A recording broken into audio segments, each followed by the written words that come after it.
Hello. হ্যাঁ হ্যাঁ, ওই মালগুলো তো আমি জাপান থেকে পাঠিয়ে দিচ্ছি ভাই, একটু করে এয়ারপোর্টে ল্যান্ড করবেন।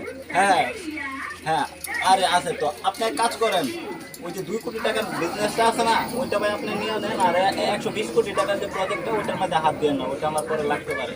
হ্যাঁ আরে, আরে ভাই হ্যাঁ, স্বর্ণ 3 কেজি আসার কথা। হ্যাঁ, এই জাপান থেকে আমি পাঠিয়ে দিয়েছি, ঠিক আছে? একটু পরে এয়ারপোর্টে ল্যান্ড করবে। এক কাজ করেন, ওই পোলাপনগুলার দিয়া ওই আমার কাছে ওইটা পাঠিয়ে দেন। আর হ্যাঁ, আর ওই যে চিটাগাঙের যে বিজনেসটা আছে, হ্যাঁ এটাও হবে, এটা পোলাপান। আরে ভাই সব ঝামেলা আমারে দিলে আমি কেমনে নেবো ভাই? আরে ম্যানেজ করেন না, আমার বন্ধু আসছে অনেকদিন পরে, আমি তার সাথে কথা বলতেছি। আচ্ছা ভাই রাখি, আপনি এটা ম্যানেজ করেন।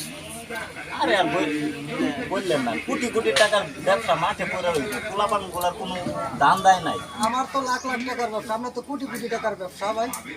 আরে ভাই একবার নাজেহাল অবস্থা ভাই, এই টাকার যন্ত্রণায় ভাই আর কিছু ভালো লাগে না।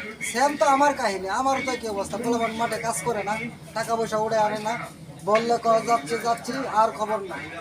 পোলাপান মাঠে ছাড়লে পোলাপান মাঠে কাজ করে না, আরে ঘুরে ঘুরে ঘুরে টাকা পায় না। এইভাবে দিন চলে, এইভাবে তো দিন চলে না, লাখ না, এভাবে চলবে না। আরে ভাই না। আরে রাহেন আপনার ভাই, তোমাদের বাসায় কিছু লোক আসে বসে রয়েছে। কেন কেন কেন কি ছিল? আরে কিছু দিবা রয়েছে। হাই হাই, নবী ভাই যে এরকম চাপাবাজ আমি তো আগে জানিনি। খুব চাপাবাজ, বিশাল চাপাবাজি করতে আছে, বিশাল সেই লেভেল। আলাপ করতেছে আমার প্যান্ট শার্ট নিয়ে যাইছো আধা ঘন্টা ধরে প্যান্ট শার্ট করো ভাই ভাই আসতে চাকরি থেকে লাইট দিয়ে বার করে দেন বেড়া প্যান্ট শার্ট দে আর মোবাইল দিয়ে আমার আসতে ভাই মানুষ।